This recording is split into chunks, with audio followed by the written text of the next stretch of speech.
Managing team आपका chapter 13 है और ये इस हवाले से ज़्यादा इम्पोर्टेंट है कि जैसे हमने पहली क्लास में कहा था कि मैनेजमेंट इज़ मैनेजिंग मैन, और फिर इन मैन का कुछ फॉर्मल, इनफॉर्मल, कुछ टेम्परेरी या कुछ परमानेंट जो कलेक्टिव यूनिट होगा ऑर्गेनाइजेशन में, वो एक टीम की शक्ल में या ग्रुप की शक्ल में होगा। आप आइसोलेशन में अकेले काम नहीं कर रहे होंगे, you will be working with different teams. तो उन टीम्स में काम करते हुए कौन कौन से ऐसे फैक्टर्स हैं जो कि इम्पैक्ट करेंगे, जो असरअंदाज होंगे, जिनका आपको पता होना ज़रूरी है। आज के सेशन में हम उनके ऊपर बात करने की कोशिश करेंगे। तो स्टार्ट करते हैं with group and group development, कि पहले ग्रुप होता क्या है और फिर ग्रुप्स बनते कैसे हैं। ग्रुप की जो फॉर्मल डेफिनेशन है वो ये है कि two or more interacting and interdependent individuals who come together to achieve specific goals. Interact करें और इंटरडिपेंडेंस हो। इंटरडिपेंडेंस होता है कि आपकी जो प्रोग्रेस है या आपकी जो परफॉर्मेंस है, अगर वो किसी दूसरे के ऊपर डिपेंड कर रही है, आपकी प्रोग्रेस उसके ऊपर और उसकी प्रोग्रेस आपके ऊपर, तो इसको कहा जाता है कि दिस इज इंटरडिपेंडेंस रिलेशनशिप। तो और जिस रिलेशनशिप में आप एक दूसरे के साथ इंटरेक्ट कर रहे होंगे, उस तरह के किसी भी फॉर्मल या इनफॉर्मल अरेंजमेंट को हम ग्रुप कहेंगे। Research shows that group develop through a 5 stage process. कि ग्रुप जो बनता है नॉर्मली, अगर आप अपनी क्लास की एग्जांपल भी लें तो आपको ये जो stages of the group development है, इनके साथ एक कनेक्टिविटी और एक लिंक क्रिएट होता हुआ नज़र आएगा। कि जब भी कोई ग्रुप बनता है, कुछ इंडिविजुअल्स एक साथ काम करना शुरू करते हैं, तो उसके डिफरेंट स्टेजेस होते हैं। इन मैनेजमेंट हम पहले स्टेज को फॉर्मिंग स्टेज कहते हैं। Forming forming is from form, form करना, बनाना। The first stage of group development in which people join in the group and define the group's purpose, structure and leadership. जब group बनता है तो basically 3 ऐसे सवाल होते हैं जिनका जवाब देना ज़रूरी होता है कि ग्रुप का पर्पस क्या है, ग्रुप के अंदर स्ट्रक्चर क्या होगा और उसकी लीडरशिप क्या होगी। तो this is the first step in the group development. जो प्रोसेस होता है उसके अंदर फॉर्मिंग होती है सबसे पहले। The second is storming. Storm जैसे तूफान आता है। The second stage of group development characterise by inter group conflicts. जब भी दो या दो से ज़्यादा लोग इकट्ठे मिलेंगे, 2-4 लोग इकट्ठे मिलेंगे, तो जो कॉन्फ्लिक्ट आना है वो बाय डिज़ाइन होता है, वो एक फितरी अमल है। तो दूसरे स्टेज के ऊपर जब ग्रुप बनता है तो उसके अंदर जो इंटर ग्रुप होते हैं, उसका जो कॉन्फ्लिक्ट बनता है उसको हम स्टॉर्मिंग स्टेज कहते हैं। और फिर जो थर्ड स्टेज आती है दैट इज कॉल्ड नॉर्मिंग। मतलब आफ्टर द कॉन्फ्लिक्ट जो ग्रुप की डेवलपमेंट है उसके अंदर कोहेसिवनेस और क्लोज रिलेशनशिप जब बन जाता है, that is called norming. Norming is from normal. कि कॉन्फ्लिक्ट के बाद जब आपने डिसाइड कर लिया कि हमने किस रिलेशनशिप के साथ काम करना है, किस पर्पस के लिए काम करना है, किसके क्या गोल्स होंगे, किसकी क्या रिस्पॉन्सिबिलिटीज़ होंगी, तो इस स्टेज को नॉर्मिंग स्टेज कहा जाता है। कोहेसिवनेस का मतलब होता है कि मिलजुल के काम करना, और क्लोज रिलेशनशिप के इंटीग्रेटेड तरीके से जब आप काम कर रहे होते हैं। और the fourth stage is called performing stage.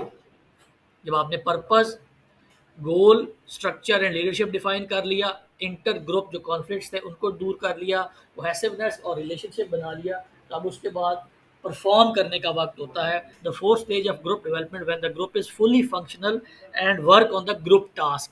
जिस टास्क के लिए कोई ग्रुप बनाया गया होता है उसके ऊपर जब वो काम करना शुरू कर देता है, तो that is called performing stage.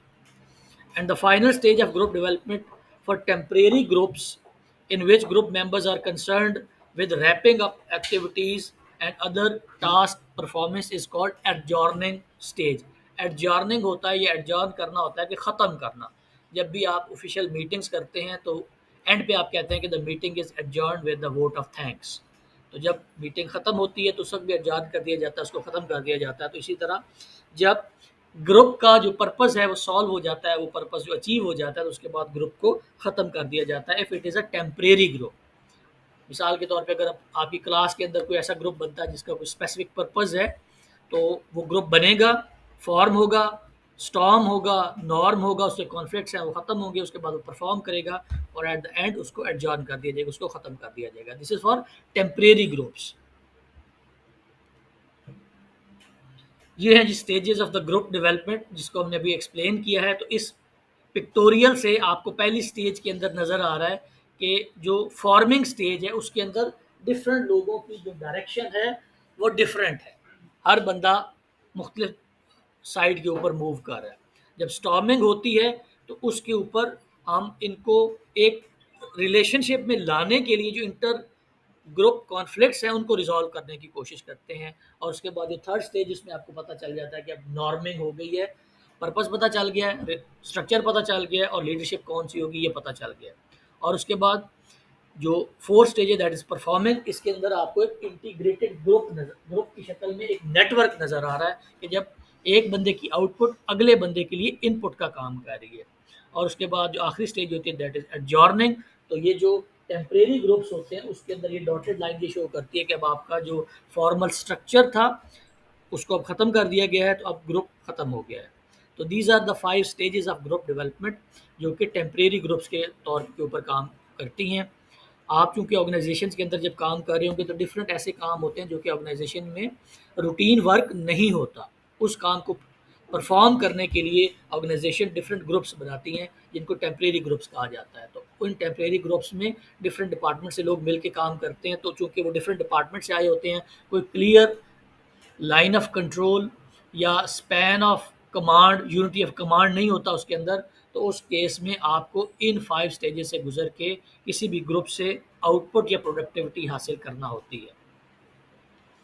Formal groups की ये 2 टाइप्स हैं जो कि ऑर्गेनाइजेशंस के अंदर काम करती हैं। One is called command group and other is called task group.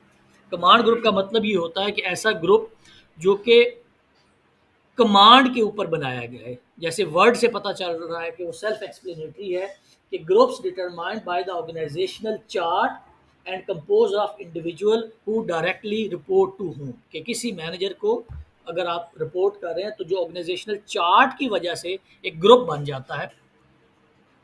तो अगर एक कोई मार्केटिंग का फंक्शन है तो मार्केटिंग के फंक्शनल जो यूनिट है उसमें एक मार्केटिंग मैनेजर होगा, उसके नीचे मार्केटिंग एग्जीक्यूटिव्स होंगे, उसके नीचे सेल्स एग्जीक्यूटिव होंगे।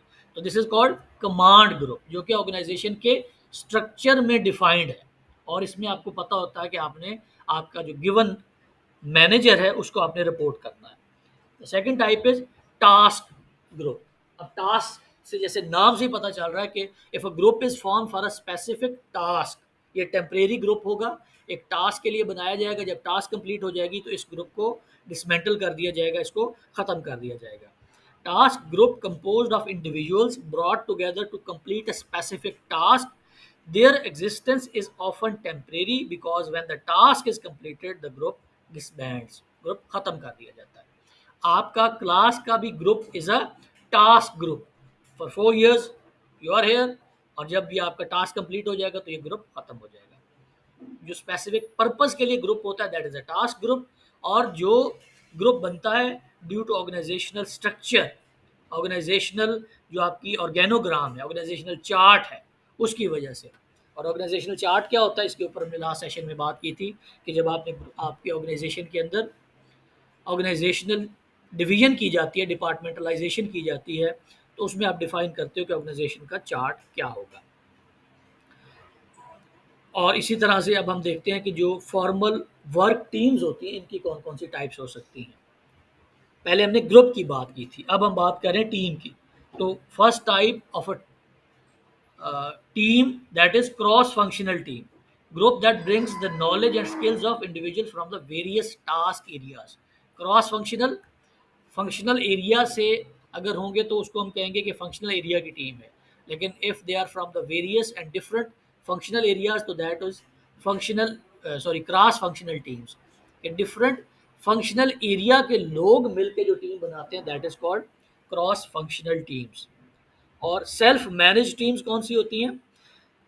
सेल्फ मैनेज जैसे नाम से पता चल रहा है कि group that are essentially independent in the addition to their own task an additional managerial responsibility is assign to them. Self manage team में मिसाल के तौर पे हर ऑर्गेनाइजेशन के अंदर एचआर का बंदा, प्लानिंग का बंदा, स्केड्यूलिंग का बंदा और इवैल्यूएशन ऑफ द परफॉर्मेंस का इंडिविजुअल बंदा नहीं होता। रीज़न बीइंग कि हायरिंग कोई रूटीन का काम नहीं है, प्लानिंग कोई रूटीन का काम नहीं है, scheduling and monitoring of the performance कोई रूटीन का काम नहीं है। तो जो छोटे लेवल की ऑर्गेनाइजेशन होती हैं वहाँ पे इनके लिए स्पेसिफिक डिपार्टमेंट्स और स्पेसिफिक इंडिविजुअल्स नहीं होते। तो इसलिए जब भी हायरिंग का मौका आता है, परफॉर्मेंस इवैल्यूएशन का मौका आता है, प्लानिंग या स्केड्यूलिंग का मौका आता है, तो उस वक्त कुछ सेल्फ मैनेज्ड ग्रुप्स या टीम्स बना दी जाती हैं जो कि सिर्फ इस काम को करने के लिए डिफरेंट इंटरवल्स पे फॉर्म की जाती है और फिर इनको ख़त्म कर दिया जाता है, डिसमेंटल कर दिया जाता है। तो this is self manage teams. Work performance और सेटिस्फैक्शन। अब जो बहुत ही इंटेग्रल क्वेश्चन उठना चाहिए वो ये है कि why groups and teams in the organisation, इनका पर्पस क्या है। हमें किसी भी ऑर्गेनाइजेशन के अंदर ग्रुप को या टीम को बनाने की ज़रूरत क्यों पेश आती है। तो उसका जो आंसर है दैट इज़ कि जो दो बुनियादी की परफॉर्मेंस इंडिकेटर है for any organisation, that is performance, work performance, organisational performance and satisfaction. तो इन दोनों बुनियादी की परफॉर्मेंस इंडिकेटर्स को हासिल करने के लिए किसी भी ऑर्गेनाइजेशन में जब तक क्लियर डिफाइंड ग्रुप्स और टीम्स नहीं होंगी, ऑर्गेनाइजेशन की परफॉर्मेंस सही तरह से हासिल नहीं की जा सकेगी। इस तरह से ये ऑपरेट करता है कि जब भी ग्रुप और रिसोर्सेज को इकट्ठा किया जाता है तो कुछ ऐसे एक्सटर्नल कंडीशंस होती हैं जो कि ग्रुप के ऊपर इम्पोज की जाती है। जब हमने ऑर्गेनाइजेशनल स्कैनिंग की बात की थी कि जब भी ऑर्गेनाइजेशन के ऊपर इम्पैक्ट करने वाले जो एक्सटर्नल फोर्सेस हैं उनकी हमने बात की थी, तो उस वक्त जो एग्जांपल्स हमने डिस्कस की थी उनमें से मेजॉरिटी ऑफ द एग्जांपल्स में से जो कंक्लूजन ड्रॉ होता था वो ये होता था कि ऑर्गेनाइजेशन की कामयाबी या नाकामी के लिए जो बहुत बड़ा डिटर्मिनिंग फैक्टर है, जो बहुत ही बड़ा कंड्यूसिव या अनकंड्यूसिव इन्वायरमेंट होना है, उससे ये फैसला होता है कि ऑर्गेनाइजेशन कामयाब होगी या नाकाम होगी। तो इसी तरह जब भी कोई ग्रुप ऑपरेट करने लगेगा, कोई टीम बनेगी, तो उसके ऊपर भी कुछ एक्सटर्नल कंडीशंस होती हैं जो कि इम्पोज्ड होती हैं, जो कि ग्रुप की परफॉर्मेंस के ऊपर इम्पैक्ट करती हैं पॉजिटिवली या नेगेटिवली। और ग्रुप या टीम के केस में जो एक्सटर्नल इन्वायरमेंट है ये दो तरह का होता है। एक तो उस ग्रुप के बाहर ऑर्गेनाइजेशन का अपना जो इन्वायरमेंट है, उस ग्रुप या टीम के लिए वो एक्सटर्नल इन्वायरमेंट होगा, और दूसरा एक्सटर्नल इन्वायरमेंट जो उस ऑर्गेनाइजेशन के बाहर है। तो ग्रुप या टीम के केस में जो एक्सटर्नल कंडीशंस होती हैं वो दो तरह की होती हैं। एक उस ऑर्गेनाइजेशन की इंटरनल, लेकिन उस ग्रुप के लिए वो एक्सटर्नल है, और दूसरा जो उस ऑर्गेनाइजेशनल इन्वायरमेंट में एग्जिस्ट करती हैं, उस ऑर्गेनाइजेशन की बाउंड्री से बाहर एग्जिस्ट करती हैं। उसके बाद ये लीड करती हैं कि ग्रुप के पास कितने रिसोर्सेज हैं और ग्रुप का स्ट्रक्चर क्या है।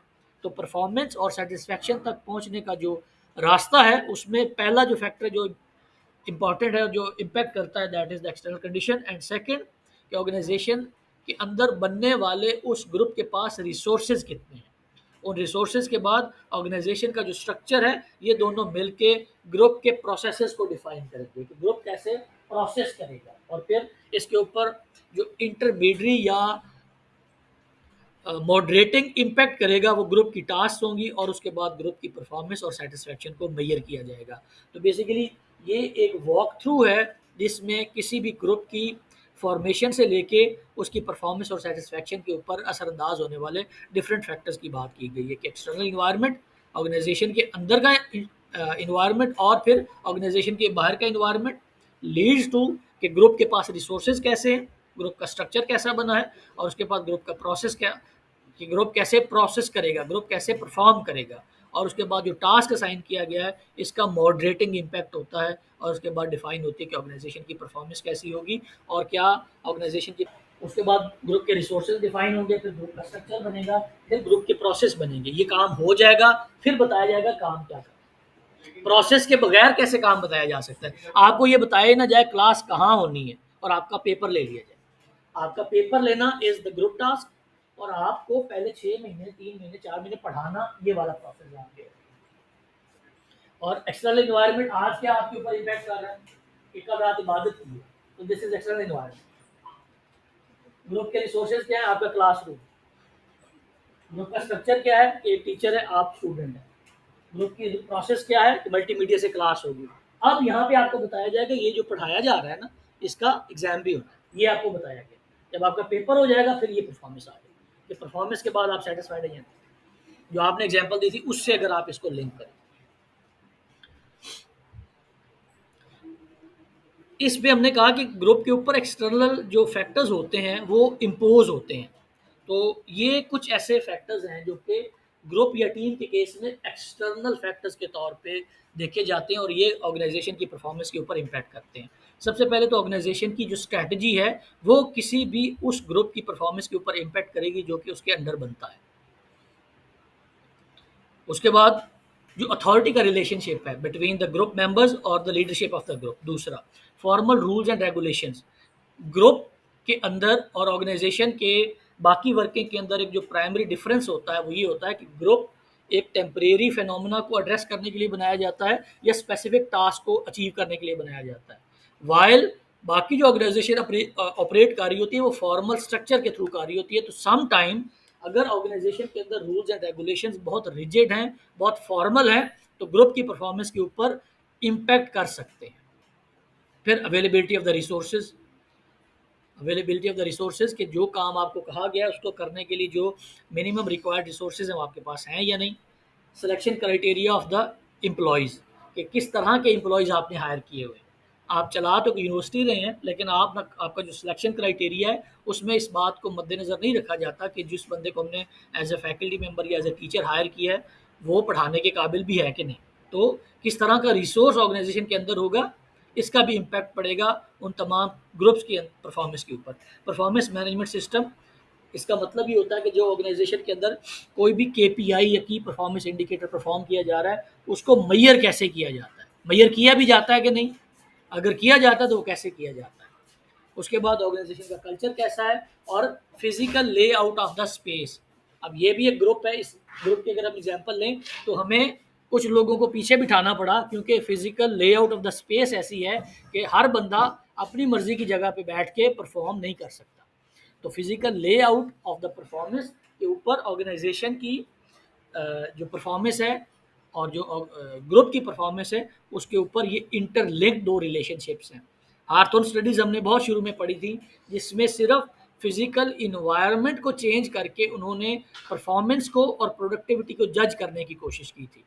तो हॉर्थोन स्टडीज़ अगर आपको याद हो तो उसमें भी ये था कि जो physical layout of the work station होता है या वर्क प्लेस होता है उससे भी इम्पैक्ट पड़ता है कि कोई भी एम्प्लॉय कैसा प्रोड्यूस करेगा, कैसी भी परफॉर्मेंस देगा। इस जो वर्क परफॉर्मेंस एंड सेटिस्फेक्शन का फ्लो चार्ट है या जो फ्लो ऑफ एक्टिविटीज़ है या जो वॉक थ्रू है, इसमें पहला जो चीज़ था वो था कि ऑर्गेनाइजेशन के ऊपर इम्पैक्ट करने वाले कौन कौन से एक्सटर्नल इन्वायरमेंट होते हैं। इसके बाद जो दूसरा क्रिटिकल फैक्टर था जिसको हमने देखा that is the group member resources कि ग्रुप मेंबर्स के पास कौन कौन से रिसोर्सेज हैं जब भी वो टीम के अंदर ऑपरेट कर रहे होंगे। तो सबसे पहले जो रिसोर्स होता है that is the knowledge skills and abilities of the team कि उनके पास नॉलेज कितना है, स्किल्स कौन कौन सी हैं और उनके पास एबिलिटीज़ कौन कौन सी हैं। फिर पर्सनैलिटी ट्रेट्स कैसे हैं, उनकी पर्सनैलिटी ट्रेट्स के एक बंदे की जो इंडिविजुअल पर्सनैलिटी है उसको डिफ़ाइन करने के लिए कुछ खसूसियात या कुछ करेक्टरिस्टिक्स होते हैं जो कि उसकी पर्सनैलिटी ट्रेट कहलाते हैं, वो कैसे हैं। फिर जो ग्रुप रिसोर्सेज में अगली चीज़ है that is called interpersonal skills, conflict management and resolution. Interpersonal is personal से, इंटरपर्सनल स्किल्स वो होती हैं कि किसी भी एम्प्लॉय में, किसी भी इंडिविजुअल में लोगों के साथ काम करते हुए जो रिलेशनशिप है, जो प्रोडक्टिविटी के ऊपर इम्पैक्ट करता है, उसको वो कैसे मैनेज करता है। तो interpersonal is person to person जो स्किल्स होती हैं, तो लोगों के साथ कैसे डीलिंग करता है वो ग्रुप। फिर उसके बाद अगर कॉन्फ्लिक्ट अराइज होता है जो कि होगा क्योंकि डिफरेंट लोग मिलके काम कर रहे होंगे, तो उसको कैसे रिजॉल्व किया जाता है। और ग्रुप रिसोर्सेज में जो आखिरी चीज़ है that is collaborative problem solving and communication. Group is a temporary phenomena or for a specific purpose. तो इस केस में जो कम्युनिकेशन है वो ज़्यादा क्रिटिकल हो जाती है। वैसे भी ऑर्गेनाइजेशन के केस में जो कम्युनिकेशन की वजह से प्रोडक्टिविटी के ऊपर इम्पैक्ट पड़ता है वो बहुत ही सिग्निफिकेंट होता है, और ख़ास तौर पे जब एक ऐसा ग्रुप बनाया जाता है जो कि स्पेसिफिक पर्पस के लिए है या शॉर्ट पीरियड ऑफ टाइम के लिए, तो उस केस में जो कोलैबोरेटिव प्रॉब्लम सॉल्विंग है और कम्युनिकेशन है ये ज़्यादा अहमियत की हामिल हो जाती है। उसके बाद हमने कहा था कि उस फ्लो चार्ट में जो ऑर्गेनाइजेशन या ग्रुप का स्ट्रक्चर है वो कैसा है, उससे इम्पैक्ट होगा कि क्या परफॉर्मेंस और सेटिस्फैक्शन हासिल की गई या नहीं। तो group structure define the roles, norms, conformity, status system, group size and group cohesiveness and leadership. किसी भी, अगर आप में से किसी बंदे को लास्ट क्लास याद हो तो ये सारे काम हैं जो कि हमने डिफाइन किए थे कि किसी भी ऑर्गेनाइजेशनल जो डिज़ाइन होता है उसके अंदर डिफाइन किए जाते हैं कि उस ऑर्गेनाइजेशन के रोल किस किस के पास क्या क्या रोल होंगे, उसके नॉर्म्स क्या होंगी, कंफॉर्मिटी क्या होगी, स्टेटस सिस्टम्स क्या होंगे, ग्रुप का साइज़ कितना होगा और ग्रुप की कोहेसिवनेस और लीडरशिप का क्या असर होगा on the performance of the group. अब इनको बारी बारी सबको देखते हैं कि रोल का क्या मतलब होता है। बंदे से एक्सपेक्ट किया जाता है जब भी वो कोई पोजीशन ऑक्यूपाई करता है, ऑक्यूपाई होता है कब्जा कब्जा करना या उसके ऊपर पहुंचना। तो उस पोजीशन के ऊपर अगर एक बंदा पहुंच जाता है किसी भी सोशल यूनिट की, तो वो किस तरह का बिहेवियरल पैटर्न शो करेगा, वो उसका रोल होगा। और ग्रुप के केस में जब कोई ग्रुप फॉर्म होगा तो जो रोल उससे एक्सपेक्ट किया जा रहा होगा वो एक बिहेवियर पैटर्न की शक्ल में किसी भी पोजीशन के लिए जब वो एक सोशल यूनिट के केस में ऑपरेट कर रहा होगा तो this is called his role. And other is conformity. Conformity होती है, एक टर्म इस्तेमाल होती है क्वालिटी मैनेजमेंट में, that is called conformance and performance. Performance होता है कि हमें किसी भी प्रोडक्ट या सर्विस को इस्तेमाल करते हुए जो मिनिमम रिक्वायरमेंट थी हमारी उनको अगर वो पूरा करी तो हम उसको कहेंगे ये परफॉर्मेंस है। और कन्फॉर्मेंस होती है कि मिनिमम थ्रेशहोल्ड जिसके ऊपर वो प्रोडक्ट या सर्विस उस कैटेगरी में रखे जाने के काबिल होगी। मिसाल के तौर पे मैं कहता हूँ कि ये पानी की एक बोतल है, तो इसकी जब हम परफॉर्मेंस की बात करेंगे तो जब मैं पानी कंज्यूम करके पी लूँगा तो मैं बताऊँगा कि ये पानी कैसा था, दिस इज़ परफॉर्मेंस। और कन्फॉर्मेंस ये होती है कि अगर मैं इसको देखते ही कहूँ कि ये पानी तो है ही नहीं, अगर इसका कलर इस तरह का है, बोतल ख़राब है या मुझे लग रहा है कि इसमें कोई और डिफेक्ट है, तो conformance is the minimum criteria कि उस प्रोडक्ट या सर्विस की कैटेगरी में उसको शामिल करने के लिए क्या मिनिमम रिक्वायरमेंट है, दैट इज कॉल्ड कन्फॉर्मेंस। तो ग्रुप के केस में conformance is the act of changing your behaviour in order to fit in और go along with the people around you. कि एक ग्रुप के अंदर आप अपने बिहेवियर के अंदर वो कौन कौन सी चेंजेस लाते हो अपने बिहेवियर में, अपने एक्शंस में, अपने एक्ट्स में, जिसकी वजह से आपको लगता है कि इस ग्रुप में ऑपरेट करने के लिए मुझे ये काम अपने बिहेवियर के अंदर तब्दील करने पड़ेंगे। This is called conformance. अब ये group, this class is a group, तो अगर आप लेट उठने के आदी हैं और क्लास है आपकी 9 बजे, तो इस 9 बजे की रिक्वायरमेंट को मीट करने के लिए आप सुबह अर्ली उठे हो तो दिस वाज योर कन्फॉर्मेंस।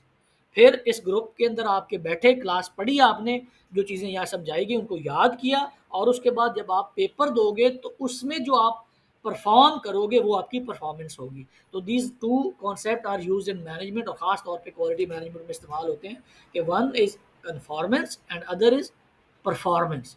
तो आप जब भी कोई प्रोडक्ट या सर्विस बेचने के लिए जाते हैं तो आपने पहले अपनी जो नई प्रोडक्ट या सर्विस है उसको कन्फॉर्मेंस के पैरामीटर के ऊपर जज करना है। अगर वो कन्फॉर्मेंस का पैरामीटर पूरा कर लेगी तो उसके बाद फिर परफॉर्मेंस के ऊपर जाएंगे।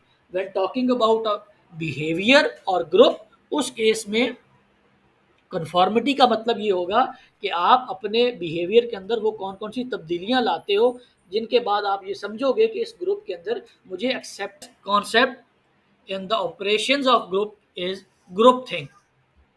ग्रुप थिंक का मतलब ये होता है कि when a group exerts extensive pressure on an individual to align his or his performance with the other opinions। कि बाज़ औक़ात हम कुछ चीज़ों से एग्री नहीं करते, अगर एक ग्रुप इज वर्किंग टुगेदर तो जो एक्सर्ट होता है प्रेशर डालना, extensive pressure is extensive pressure, तो आपको पता है कि बहुत शदीद प्रेशर, और एक्सर्ट करना होता है डालना। तो जब भी ग्रुप की तरफ से एक्सटेंसिव प्रेशर आपके ऊपर डाला जाए कि आप अपने बिहेवियर को, अपने ओपिनियन को उस हिसाब से चेंज कर लें जिस तरह से ग्रुप आपको चाहता है, तो this is called group think. कि जब आप अपनी ज़ाती राय को साइड पे रख देते हो और उस ग्रुप की जो प्रायोरिटीज़ होती हैं, जो तरजीहात होती हैं, उसके हिसाब से अपनी सोच बदल लेते हो। तो this is called group think. उसके बाद स्टेटस सिस्टम होता है कि हर ग्रुप के अंदर जो a prestigious grading position and rank within a group. एक ग्रुप के अंदर एक लीडर होगा, एक कोई कन्वीनर होगा, एक उस ग्रुप का सेक्रेटरी है, एक उसके मिनट्स ऑफ मीटिंग लिख रहा होगा, एक रिसोर्सेज इकट्ठे कर रहा होगा। तो जो स्टेटस सिस्टम है दैट इज कॉल्ड कि जो ग्रुप के अंदर जो रैंकिंग है, जो पोजीशन है या जो ग्रेडिंग है, वो उस ग्रुप का स्टेटस सिस्टम कहलाएगी। सोशल लोफिंग, जो अगला मसला होता है ग्रुप के अंदर परफॉर्मेंस और सेटिस्फैक्शन के हवाले से, that is called social loafing. The tendency for individuals to expend less effort when working collectively than when working individually। एक ऐसी टेंडेंसी होती है कुछ लोगों के अंदर कि जब वो ग्रुप के अंदर काम करते हैं तो वो कम मेहनत करते हैं उस मुकाबले में, उसके कंपैरिजन में जब वो इंडिविजुअली काम कर रहे होते हैं। इस बात की समझ आई? सबको आ गई है?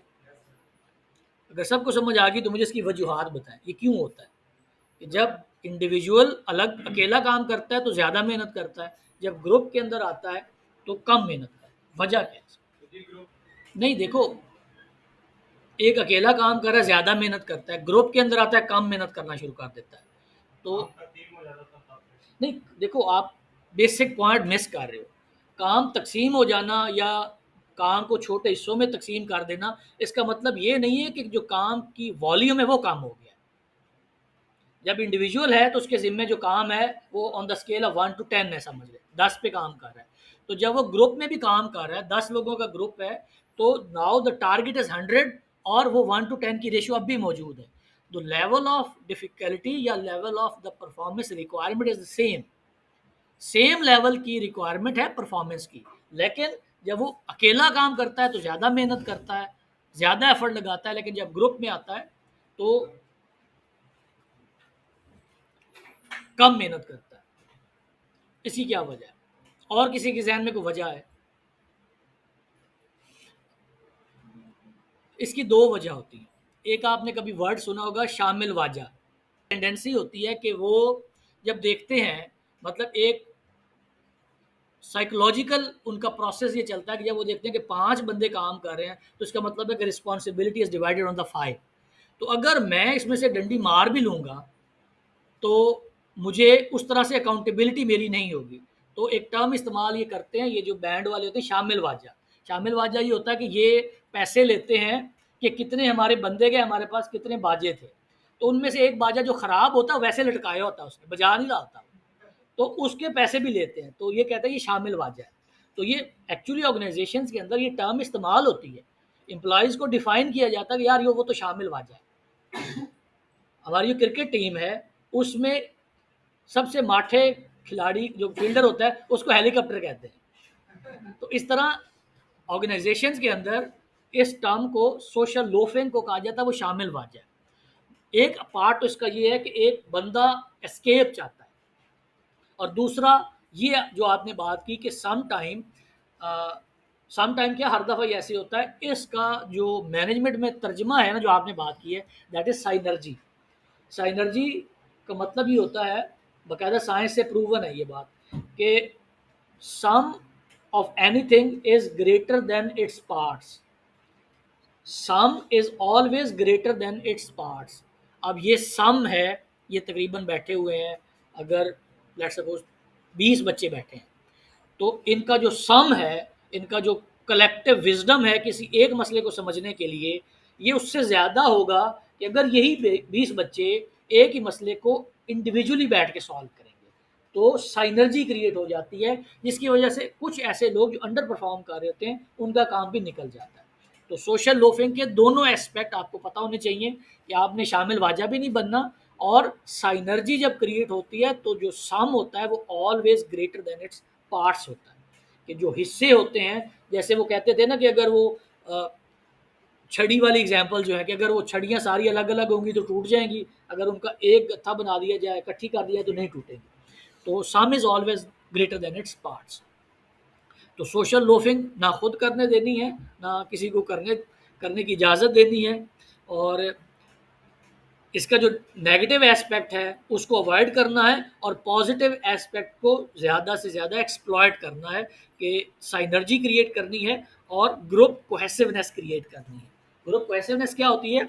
The degree to which group members are attracted to one another and share the group's goals, कि ग्रुप के जो मेंबर्स हैं उनके अंदर जो डिग्री है टू वर्क टुगेदर, इकट्ठे मिलजुल के काम करने की जो टेंडेंसी है उसको ग्रुप कोहेसिवनेस कहा जाता है। और ग्रुप कोहेसिवनेस और प्रोडक्टिविटी कैसे इंटरलिंक्ड है, कि अगर ग्रुप कोहेसिवनेस ज़्यादा होगी, लोग मिलजुल के ज़्यादा काम कर रहे होंगे, तो उसका डायरेक्ट इम्पैक्ट प्रोडक्टिविटी के ऊपर पड़ेगा। वो इस तरह से हम समझ सकते हैं कि अगर आपके जो अलाइनमेंट ऑफ द गोल्स हैं वो लो है और कोहेसिवनेस हाई है, तो आपकी जो प्रोडक्टिविटी है वो कम हो जाएगी। और when alignment of the goals and cohesiveness is high, उस केस में आपकी जो स्ट्रॉन्ग इंक्रीज इन प्रोडक्टिविटी, आपकी प्रोडक्टिविटी बढ़ जाएगी। On the other hand, when the alignment of the organisational goals भी हाई है लेकिन ऑर्गेनाइजेशन की जो कोहेसिवनेस है वो लो है, तो आपके अंदर जो प्रोडक्टिविटी के अंदर इंक्रीज आएगा वो मॉडरेट आएगा। When alignment of the goals is low and जो कोहेसिवनेस इज लो, तो उस केस में ये होगा कि आपके ऊपर प्रोडक्टिविटी के ऊपर कोई भी सिग्निफिकेंट इम्पैक्ट नहीं पड़ेगा।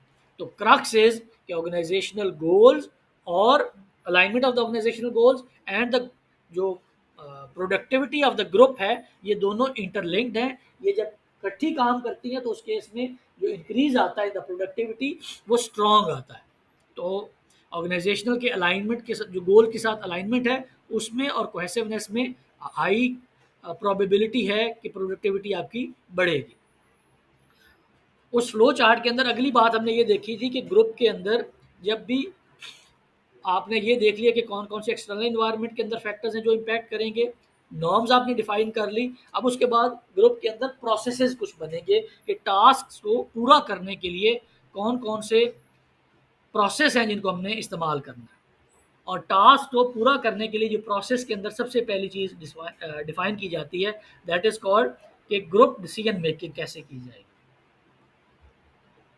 सबसे पहले आप मीटिंग कॉल करते हैं कि हमने करना क्या है, कि decision making group is interacting through a computers. Electronic meeting आप कर सकते हैं, आजकल के जो इलेक्ट्रॉनिक मीडिया का जो उनका टाइम है, तो आप उसमें प्रोडक्टिविटी इंक्रीज़ करने के लिए इलेक्ट्रॉनिक मीटिंग कर सकते हैं। इससे आपकी जो परफॉर्मेंस है वो इंक्रीज़ कर जाएगी। उसके बाद नॉमिनल ग्रुप टेक्निक्स होती हैं कुछ, जिसमें आप ग्रुप को इंटीग्रेट ऐसे करते हो कि जो रिसोर्सेज इस्तेमाल करने हैं आपने ग्रुप के लिए वो कम से कम हो और उसका जो इम्पैक्ट है परफॉर्मेंस के ऊपर वो सबसे ज़्यादा हो। और एक नई आपके लिए टर्म आज इस्तेमाल करने लगा हूँ मैं, that is called brain storming. जब भी ग्रुप के लिए डिसीजन मेकिंग करनी होगी तो आपने ब्रेन स्टॉर्मिंग करनी है। तो brain storming is an idea generation process that encourages alternatives while criticizing। जब भी आप ग्रुप के अंदर काम कर रहे होगे तो किसी भी सोल्यूशन या process to reach at a solution की बात करेंगे, तो आपने जो आइडिया जनरेशन करनी है that is called brain storming. जब भी ग्रुप बनता है तो वो इकट्ठे बैठ के जब मीटिंग करके डिफरेंट अल्टरनेटिव्स के ऊपर बात करते हैं तो वो डिफरेंट आइडियाज़ देते हैं वाइल क्रिटिसाइजिंग द जो विद होल्डिंग उनके अल्टरनेटिव्स उनके पास अवेलेबल हैं। तो उनको क्रिटिसाइज करते हुए जब आप डिफरेंट आइडियाज़ के ऊपर बात कर रहे होंगे तो this process is called brain storming. और अगला काम जो होता है किसी भी ग्रुप के केस में, दैट इज़ कि आपको कॉन्फ्लिक्ट मैनेज करना पड़ता है। जब भी दो या दो से ज़्यादा लोग मिल के काम करेंगे तो उस केस में कॉन्फ्लिक्ट ज़रूर अराइज होगा। तो ग्रुप कॉन्फ्लिक्ट मैनेजमेंट होती क्या है कि परसीव्ड जो कंपैटिबिलिटी का ना होना, इनकम्पैटिबल होना है। Perceived incompatibility differences that result in indifferences और अपोजिशन, कि आपके ग्रुप के अंदर जो आप कंपैटिबल नहीं होते ग्रुप मेंबर्स एक दूसरे के साथ, जिसकी वजह से अपोजिशन आती है, इंटरफेरेंस आती है, that is called conflict management. मसाइल पैदा होते हैं, कॉन्फ्लिक्ट आता है, इख्तलाफ पैदा होता है। ट्रेडिशनल व्यू क्या है कॉन्फ्लिक्ट का? जब भी किसी को कहा जाएगा कि इस ग्रुप के अंदर या इस टीम के अंदर कॉन्फ्लिक्ट है, तो traditional view is the view that all conflict is and must be avoided, कि तमाम जो कॉन्फ्लिक्ट्स होते हैं, जो इख्तलाफात होते हैं, वो बुरे होते हैं और इनको हमने अवॉइड करना है। ये ट्रेडिशनल व्यू है। और मेरा ख्याल है आप तमाम भी यही समझते होंगे कि जितने भी इख्तलाफ आते हैं ग्रुप के केस में, उनको अवॉइड करना चाहिए, ये अच्छे नहीं होते। लेकिन कुछ और भी व्यूज़ हैं कि human relation view of the conflict. एक व्यू ये भी है कि ग्रुप के केस में the conflict is natural and inevitable. Inevitable होता है जिसको आप अवॉइड ना कर सकें, जिससे आप बच ना सकें। मिसाल के तौर पे आप अगर क्लास में बैठे हैं और पंखे बंद हो जाते हैं तो अब आपके लिए गर्मी से बचना इज़ इनएविटेबल, आप इससे नहीं बच सकते। या वैसे जून जुलाई का अगर मौसम है और आप बाहर निकले हैं तो गर्मी से आप नहीं बच सकते, तो आपके केस में दिस इज़ इनएविटेबल। तो human relation view of the management is कि जो कॉन्फ्लिक्ट आता है with in a group, that is natural and inevitable, और ये किसी भी ग्रुप के लिए बाय डिज़ाइन आउटकम होगी, लाजमी निकलेगा। जब भी कुछ लोग मिलके ग्रुप बनाएंगे तो उसमें कॉन्फ्लिक्ट का आना इज नेचुरल एंड इनएविटेबल। फिर उसके बाद interactionist view of the conflict, the view that some conflict is necessary for group to perform collectively. अगर तमाम ही यस बॉस होंगे किसी ग्रुप के अंदर, तो इसका मतलब है कि वहाँ पे कोई भी जो इंडिपेंडेंट थिंकिंग है वो एग्जिस्ट ही नहीं करती, सारे लोग एक ही बात पे एग्री कर गए हैं। तो हो सकता है कि कुछ कॉन्फ्लिक्ट ऐसे हों जो कि इंटरेक्शन की वजह से उस ग्रुप के अंदर आएँ और एक बेहतर पॉसिबल सॉल्यूशन आपको इस कॉन्फ्लिक्ट की वजह से मिल जाए। तो this is called interactionist view of the conflict. फिर एक और कॉन्फ्लिक्ट जो कहा जाता है that is functional conflict, conflicts that support a group goal and improve it performance. Functional conflict क्या है कि आपने 5 बंदों ने मिल के एक मसले के बारे में सोचा और उस कॉन्फ्लिक्ट की वजह से जो आपने रेजोल्यूशन दिया, जो सोल्यूशन प्रपोज किया, वो उस कॉन्फ्लिक्ट की वजह से एक बेहतर सोल्यूशन आप प्रपोज कर पाए। This is called functional conflicts, कि उस कॉन्फ्लिक्ट के नतीजे में जो एट द एंड आपको नतीजा मिला वो उस ग्रुप की परफॉर्मेंस के लिए बेहतर साबित हुआ। और दूसरा डिसफंक्शनल होता है, conflict that prevents a group from achieving it's goals, कि उस लड़ाई झगड़े में आप किसी कॉमन ऑब्जेक्टिव पे, किसी कॉमन गोल पे पहुंच ही नहीं पाए। Other type of conflict is task conflict, conflict over content and goal of the work, कि हमने काम क्या करना है और हमारे गोल्स क्या क्या हैं। इसकी वजह से जो टास्क के ऊपर कॉन्फ्लिक्ट आएगा that is called task conflict. जी, other type of the conflict is called relationship conflict, conflict based on interpersonal relationships। interpersonal क्या होता है, अभी मैंने बताया कुछ 10 मिनट पहले। What is interpersonal, anyone?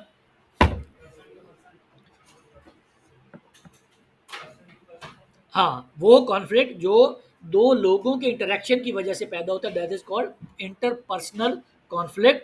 और ये सलाहियत, ये स्किल के एक बंदा दूसरे बंदे के साथ कैसे इंटरेक्ट करता है, this is called interpersonal skills. तो वो रिलेशनशिप की वजह से पैदा होने वाला कॉन्फ्लिक्ट जो कि दो लोगों के इंटरपर्सनल इनकाउंटर की वजह से पैदा होता है that is called relationship conflict.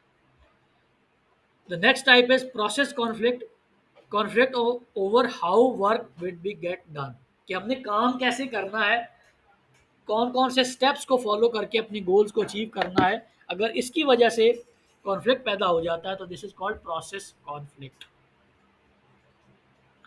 Conflict और ग्रुप परफॉर्मेंस के केस में ये एक डायग्राम है जिससे ये पता चलता है कि कब आपका जो कॉन्फ्लिक्ट है वो डिसफंक्शनल हो जाएगा, कब तक वो फंक्शनल रहेगा।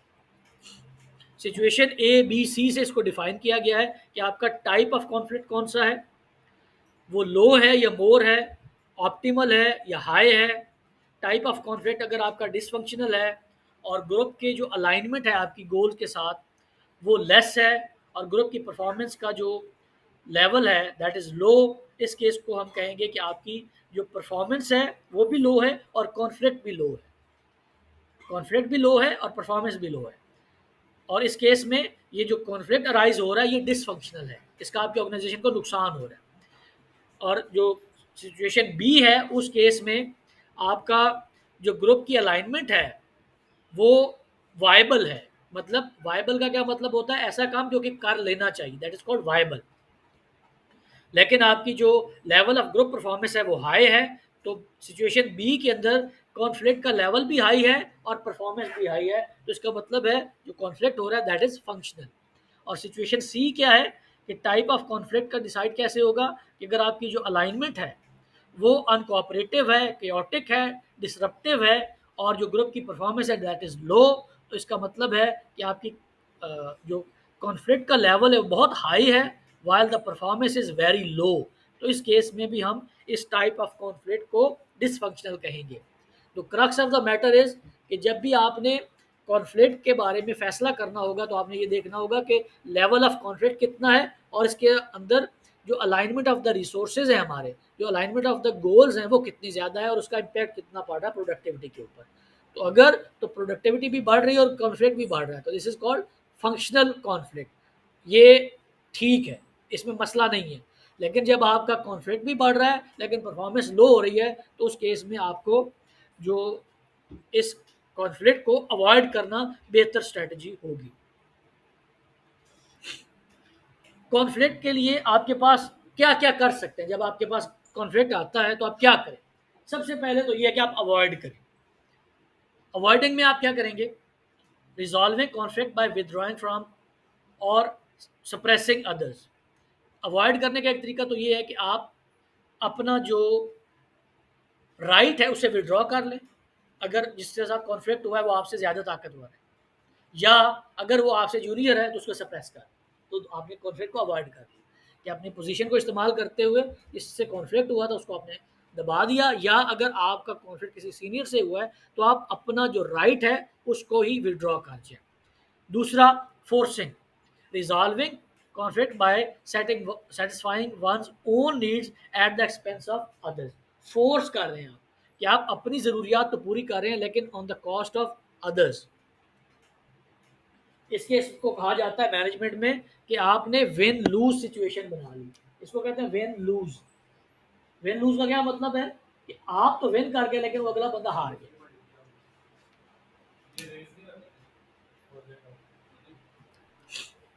अच्छा जी, उसके बाद तीसरी ऑप्शन क्या हो सकती है कि आप वो मेरे ख्याल इससे फर्क पड़ता है, अकोमोडेटिंग। अकोमोडेटिंग में क्या है कि resolving conflict by placing others needs and concerns over your own. कि जब आप अपने राइट्स को, जो अपनी ज़रूरियात है उनको विड्रॉ कर देते हो, उनको सेक्रीफाइस कर देते हो और दूसरों की ज़रूरियात को ज़्यादा अहमियत दे देते हो, आप अकोमोडेट कर रहे होते हो। और फिर इस केस में आप कर रहे हो कि आप खुद लूज कर रहे हो, उसको विन करा रहे हो। तो विन लूज, लूज विन, और आखिरी कोलैबोरेटिंग इज कि resolving conflict by seeking an advantageous solution for all parties, this is called win win.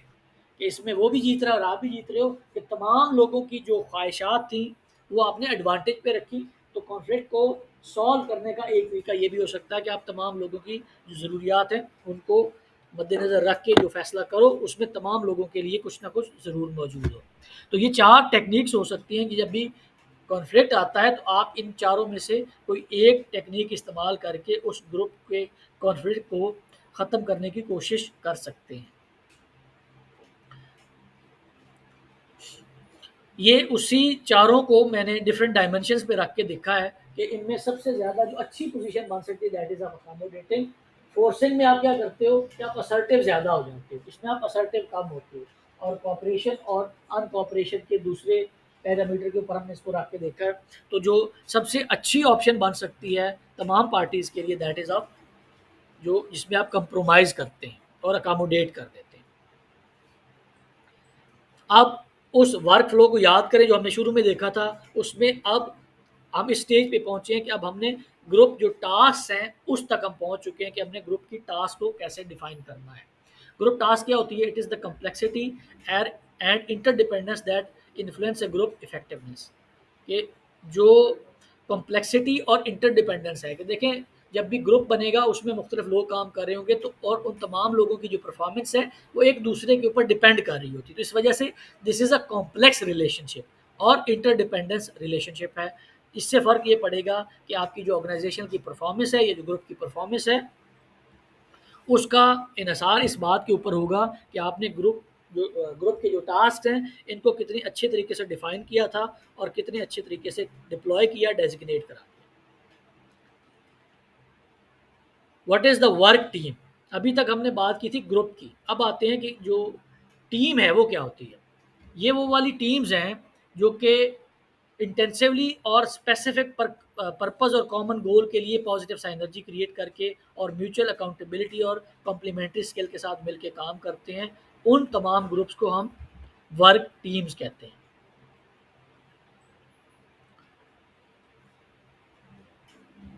Work team और वर्क ग्रुप का एक कंपैरिजन है, इसको आप बाद में खुद देख लीजिएगा कि इन दोनों में फ़र्क क्या होता है।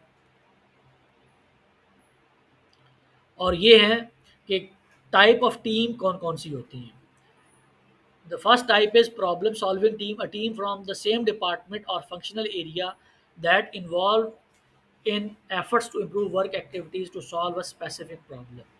कि जब भी किसी स्पेसिफिक प्रॉब्लम को सॉल्व करने के लिए एक टीम बनाई जाती है from the same functional area, that is called problem solving team. Self manage work team is a team of work team that operates without a manager and responsible for completing work process और a segment. जैसे self manage group की हमने बात की थी कि कुछ ऐसे ऑर्गेनाइजेशन के काम होते हैं जो कि स्पेसिफाइड ग्रुप्स के ज़िम्मे लगा दिए जाते हैं, और वो काम ऐसे होते हैं कि जिनके लिए ऑर्गेनाइजेशन के अंदर कोई सेपरेट डिपार्टमेंट नहीं होता। अगर छोटी ऑर्गेनाइजेशन है तो उस ऑर्गेनाइजेशन में हायरिंग के लिए अलग बंदा नहीं होगा, परफॉर्मेंस इवैल्यूएशन के लिए अलग बंदा नहीं होगा, प्लानिंग के लिए अलग बंदा नहीं होगा, स्केजुअलिंग के लिए अलग बंदा नहीं होगा। तो वो वाले काम जो कि रैंडमली आते हैं डिफरेंट इंटरवल्स के साथ, साल बाद हायरिंग होनी है, साल बाद परफॉर्मेंस इवैल्यूएशन होनी है, तो उस केस में हम जो टीम बनाएंगे जो स्पेसिफिक सेगमेंट को कंप्लीट करने के लिए होगी without a manager, that is called self manage team. फिर क्रॉस फंक्शनल टीम की हमने बात की थी कि अगर डिफरेंट फंक्शनल एरिया से लोग मिलकर कोई टीम बनाते हैं तो that is called cross functional team. A work team compose of individual from various functional specialities. Virtual team, a type work team that uses technology to link physically dispersed member in order to achieve common objectives। कि अगर कुछ लोग virtually connected हैं, physically connected नहीं है, तो उस team को हम virtual टीम कहेंगे।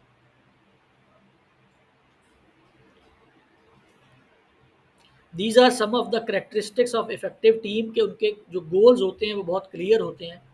जब गोल क्लियर होंगे तो आप ज़ाहिर है उनको हासिल करने के लिए जो एफर्ट लगाएंगे वो ज़्यादा डायरेक्टेड होगा, ज़्यादा इफेक्टिव होगा। फिर उनके पास रेलिवेंट स्किल्स होती हैं कि उसका टास्क को पूरा करने के लिए जो मिनिमम रिक्वायर्ड स्किल्स हैं उनको इकट्ठा किया होता है उन लोगों ने, जिसकी वजह से जो इफेक्टिवनेस है वो बढ़ जाती है। म्यूचुअल ट्रस्ट होना बहुत ज़रूरी है कि टीम का एक दूसरे के ऊपर ट्रस्ट हो, यूनिफाइड कमिटमेंट हो, गुड कम्युनिकेशन स्किल्स हो, अच्छी निगोशिएशन स्किल्स होनी चाहिए, अप्रोप्रिएट लीडरशिप होनी चाहिए, इंटरनल सपोर्ट ग्रुप को मिलनी चाहिए, एक्सटर्नल सपोर्ट मिलनी चाहिए। और ये तमाम करेक्टरिस्टिक्स मिल के, तमाम जो ये खसूसियात हैं ये मिल के किसी भी टीम को डिफ़ाइन करेंगी कि ये एक इफ़ेक्टिव टीम है या एक इनइफेक्टिव टीम। अब देखते हैं कि कुछ जो चैलेंजेस हैं while working in a team वो कौन कौन से हैं। सबसे पहला चैलेंज तो ये है कि इस वक्त जो हम काम करते हैं वो एक तरह से managing in the global team वाला हिसाब होता है। ग्लोबल से मतलब सिर्फ ये नहीं कि अगर आपकी टीम के अंदर एक बंदा यूरोप से है, एक अमेरिका से है, एक बरतानिया से, तो ग्लोबल टीम होगी। जो different socio economic cultural background की वजह से लोगों की जो पर्सनैलिटी डिफरेंट होती है, जो वैल्यू सिस्टम डिफरेंट होता है, उसकी वजह से भी लोग डिफरेंट तरीके से सोचते हैं। तो ये जो डिफरेंस होता है ये भी बहुत बड़ा चैलेंज होता है जब भी आप टीम के अंदर काम करते हैं। फिर ग्रुप मेंबर के जो रिसोर्सेज हैं इन ग्लोबल टीम्स वो डिफरेंट होते हैं, वो वेरी करते हैं। और हमारे कॉन्टेक्स्ट में जब एक डिफरेंट सोशो इकोनॉमिक बैकग्राउंड से कोई बंदा आया होगा तो उसका जो चूँकि वैल्यू सिस्टम डिफरेंट होगा, तो उसी तरह से उसकी एजुकेशन और उसका जो इंटेलेक्चुअल लेवल है वो डिफरेंट होगा। तो जब टीम के अंदर काम कर रहे होंगे तो तमाम लोगों के पास similar skills, similar knowledge, similar abilities नहीं होंगी, जिसकी वजह से जो टीम के अंदर काम करना है वो एक चैलेंज बन जाएगा। फिर ग्रुप का स्ट्रक्चर इज़ अ चैलेंज कि किसको टीम मेंबर को लीडर बनाया जाए, किसको कन्वीनर बनाया जाए, किसके ज़िम्मे कौन सा टास्क लगाया जाए। तो स्ट्रक्चर को डिफ़ाइन करते हुए भी एक बहुत बड़ा चैलेंज पेश होता है। उसके बाद ग्रुप का जो प्रोसेस है उसमें डिसीजन मेकिंग किसके ज़िम्मे होगी, मैनेजर का क्या रोल होगा, और टीम बिल्डिंग स्किल्स अमूमन हर बंदे में नहीं होती। ये एक बहुत बड़ा चैलेंज होता है। और फिर सोशल नेटवर्क जो होता है किसी भी ग्रुप के अंदर काम करने वाले डिफरेंट लोगों का वो डिफरेंट होता है। तो ये भी एक बहुत बड़ा चैलेंज होता है कि हमने ग्रुप के सोशल डायनामिक्स को किस तरह से टेकन इनटू अकाउंट करना है। और जो लास्ट कॉन्सेप्ट है जो ग्रुप्स के अंदर काम करते हुए आपको फेस करना पड़ेगा, that is called social network structure, the pattern of informal connection among individual with in a group. एक ऐसा सोशल नेटवर्क बन जाता है जब भी एक ग्रुप बनता है कि कुछ लोग जो लाइक माइंडेड पीपल होते हैं जो कि एक तरह से सोचते हैं वो एक ग्रुप बना लेते हैं विद इन अ टीम। तो अब उन लोगों के पास एक लॉबी बन जाती है। सम टाइम तो वो पॉजिटिव होती है for the group, for the team, लेकिन सम टाइम वो नेगेटिव भी हो जाती है।